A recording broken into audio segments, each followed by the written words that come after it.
I remember this one awesome trail we hiked.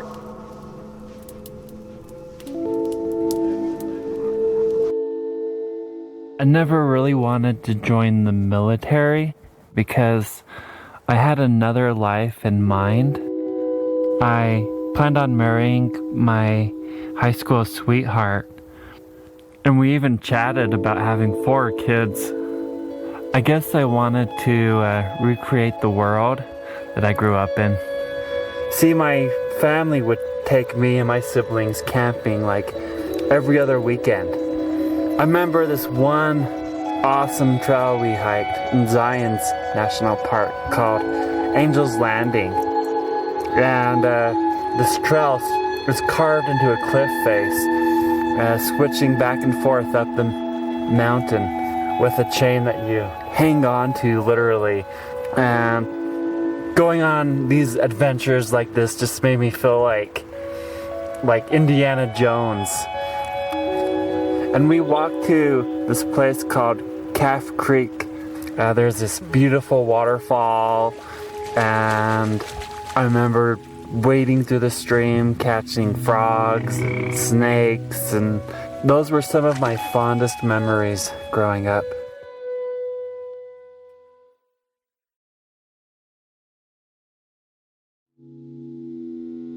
My wife and I were engaged to get married, but 2 weeks before the wedding, I got laid off from my construction job, and I was worried about how I'd take care of my future family.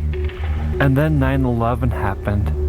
I was at work, and we turned on the radio and listened to the report of the Twin Towers falling.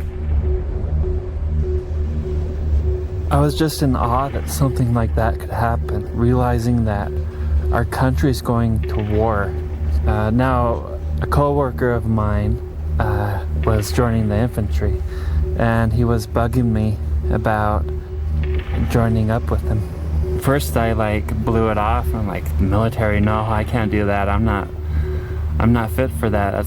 That's scary for me.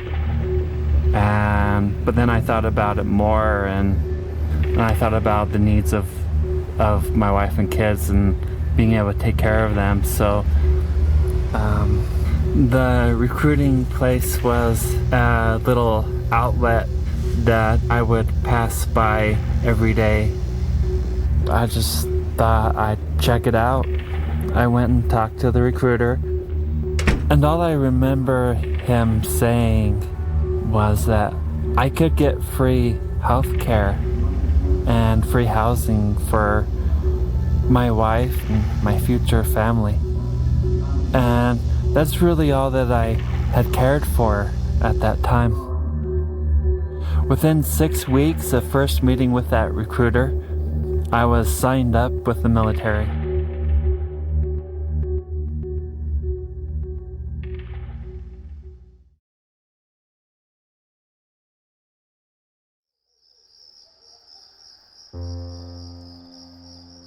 But joining the military was the worst thing I could have done for my relationship. I was gone for 6 months without being able to see my wife, and I remember getting to call her from the phone box in basic training, and I talked to her and just realized the distance that is between us. Now, she was telling me about this other guy that was like a brother to her.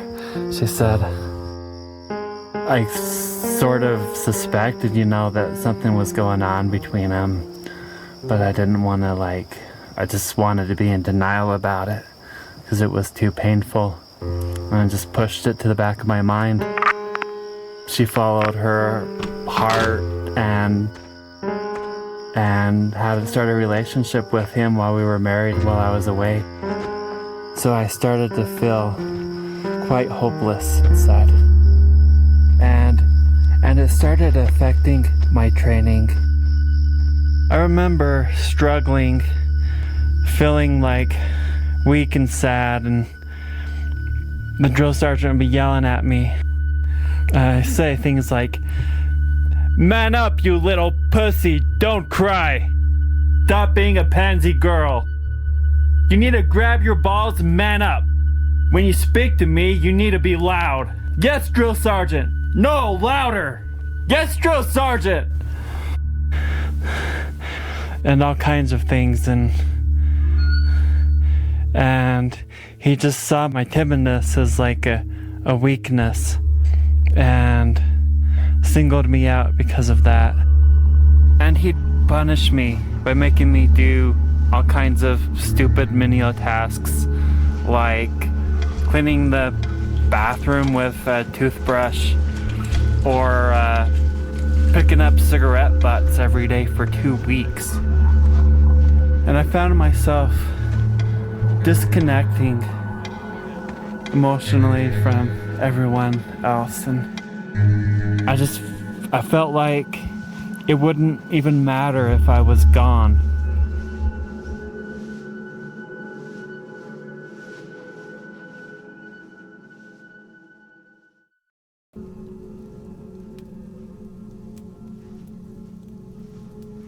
Thousands of military vehicles. Everything just burned. I was in the army training for 14 months, and then I was off to Iraq, and I just felt so unprepared.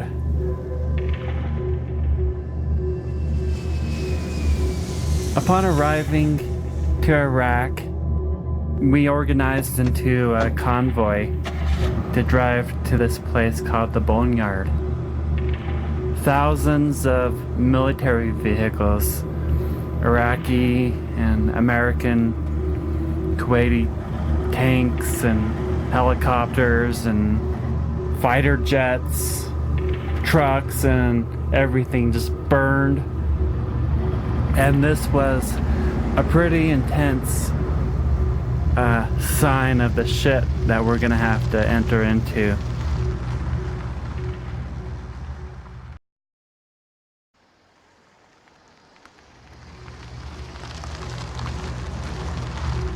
There were a few times driving through Ramadi and Fallujah where we would get shot at in our convoy, and it's kind of scary. It's like being a moving target, hearing the shots and seeing the rounds blow through the Humvees.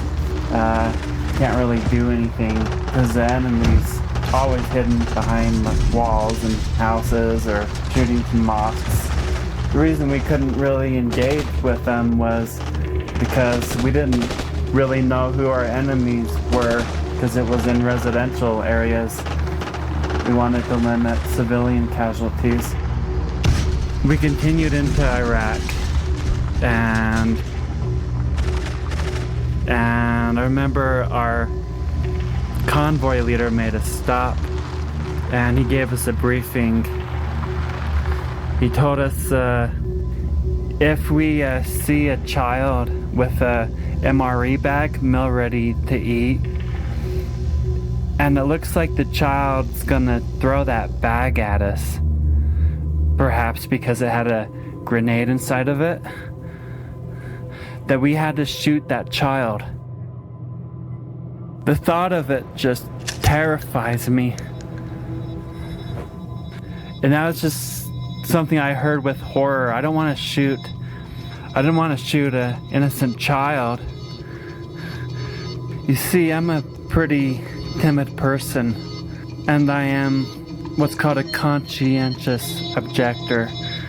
Someone that takes a moral stand against killing other people. And it's such a confusing event. You don't know what's going through the mind of someone that you might have to shoot. I remember one time I was doing guard duty at a gate to one of our posts. We had commandeered this facility. It was a place where people used to go to recreate. And one time these people came up in a car, and I was ordered to raise my gun and shoot them if they didn't stop. right? And these people, they didn't know that we had commandeered this post, and they weren't slowing down. And they kept on driving, and I raised my gun, stared at them through my sight, while my hands were just shaking. I was scared that I would have to shoot them, and at the last second, they screeched to a halt and pulled away. I was so relieved.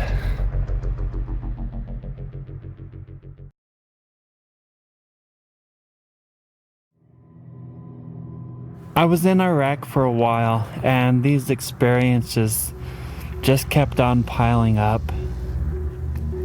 I remember at another occasion, we were on a convoy headed back to post. I was sitting in the back of the Humvee with my head out the window, puking my guts out because of a bad ear infection. But we had stopped our convoy for a few minutes, and I was wondered what was going on, but we continued. Once we arrived at the post, I went to go see the medics. And it comes to turn out, the reason we had stopped was because we hit a very young little boy. We had ran him over and killed him. I was very distraught by this. A week later, the poor father of that boy blew himself up at our gate.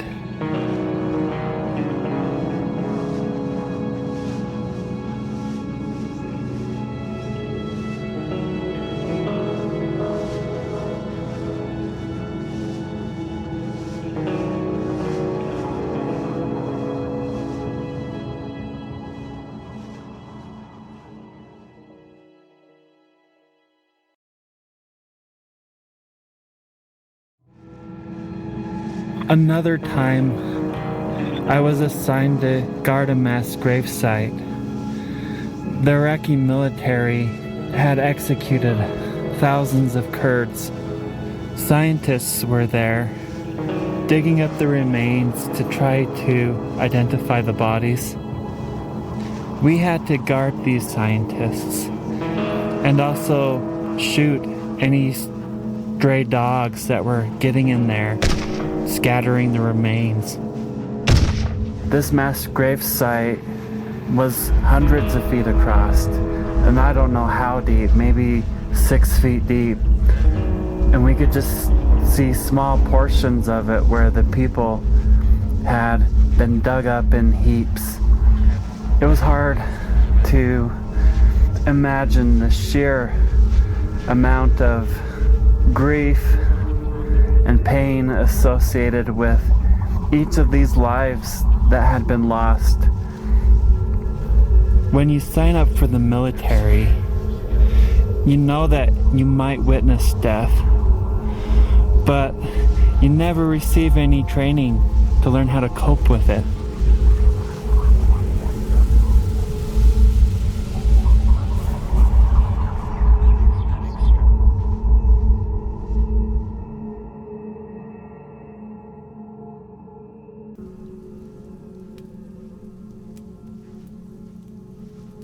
Seems like my past failures in life just do reruns in my head over and over and over again.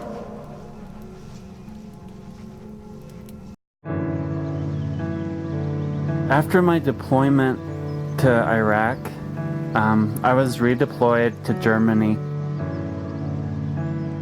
My wife and I were trying to patch up our relationship, so she came and visited me for a period of time. But things were pretty rough between us.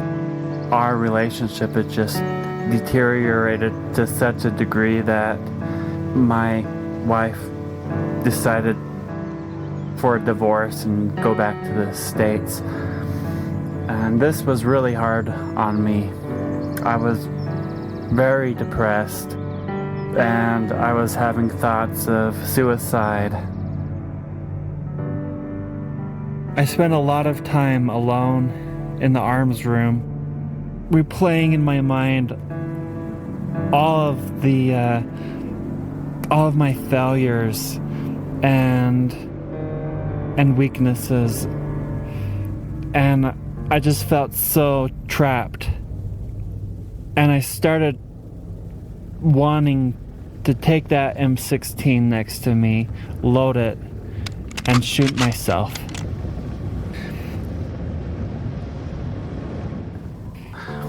I admitted myself into a hospital for psychological treatment to try to handle this, and we'd do group sessions where we'd talk about our own struggles.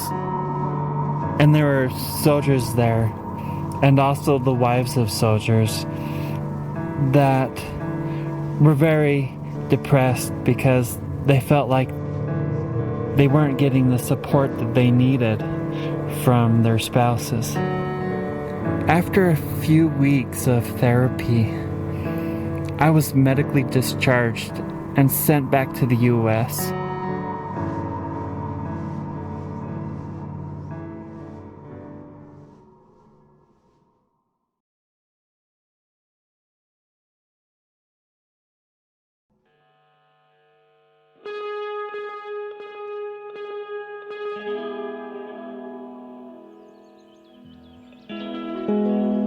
Even though I had returned from the war, my mind hadn't.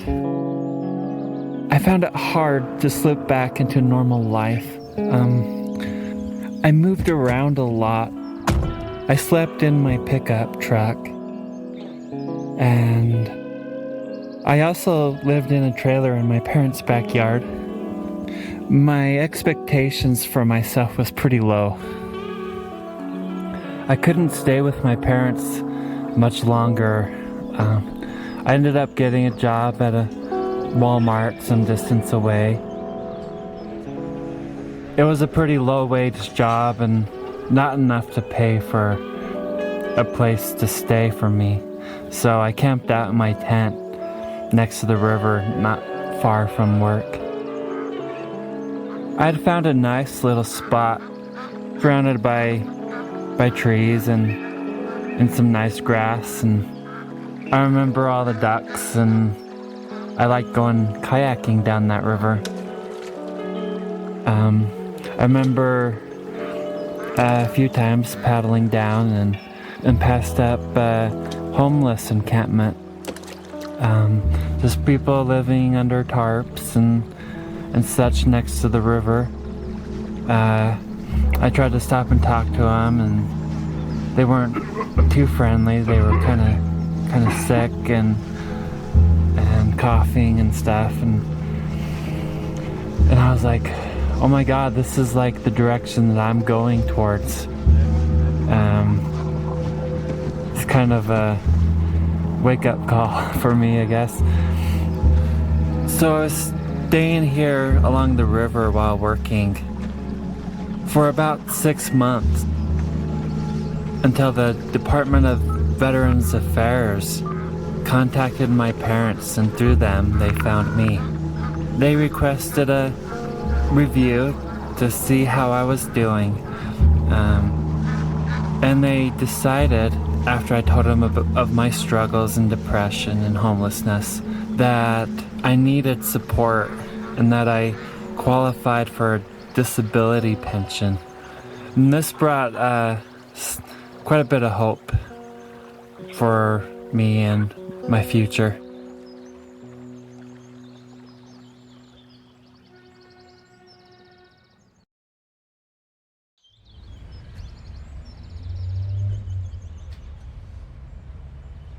With a little bit of money coming my way now, I decided to move away from my campsite and into a storage unit. It was safer and a little more cozy and warm. And I even brought a new cat with me that kept me company.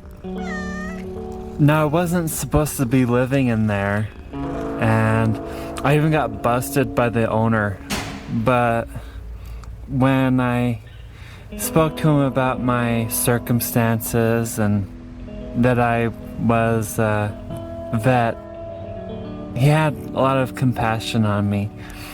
And we got to talking, and I learned about his life. He just recently had 2 sons die, and he was very sad about that. This fellow would often sit not far from the door of my storage unit and carve the tombstones for his lost sons. And while he was doing this, we talked frequently, and he was really happy to be able to help me out and enjoyed the support that we gave each other.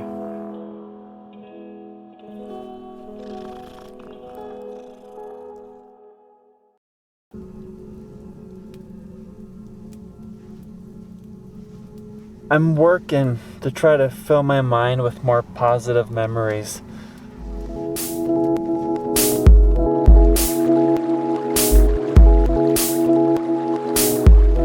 I love going on these adventures. You know, like climbing to the top of a mountain to view the vast countryside all around you. It's a very spiritual experience for me. It fills me with wonder and excitement. And I love the adrenaline rush of doing other things like kayaking down mighty rivers with boulders that I have to dodge and waterfalls and cold water smacking me in the face. But now I'm entering into a new chapter in my life. I'm working to try to fill my mind with more positive memories. I tell myself every day, you know, when life gives me lemons, make lemonade.